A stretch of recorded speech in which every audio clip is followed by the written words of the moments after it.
د افغانستان پخوانی ولسمشر ضمیر کابلوف سره د مخامخ لیدنې پر ځای ټلیفوني خبرې کړي.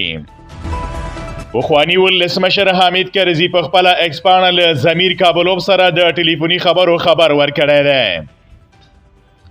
نوموړي لیکلي چې په دې خبرو کې سربیره پر دی چې د دواړو هیوادونو ترمنځ د ښو اړیکو پر لا ټینګار وشو. په هیواد کې د تلپاتې سولې او ثبات د ټینګښت لپاره د ملي تفاهم پر ضرورت هم خبرې وشوې.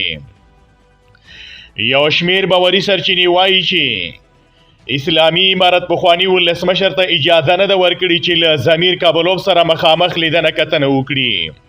خو تر دې وړاندې د حامد کرزي د ملي امنیت سلاکار او د بهرنیو چارو پخوانی وزیر رنګین دادفرس پنتا رسنیو ته ویلي و چې ښاغلی کارزی په کابل کې د یو بندي په څیر ژوند کوي او د اسلامي امارت پر هغه سخت بندیزونه لګولي.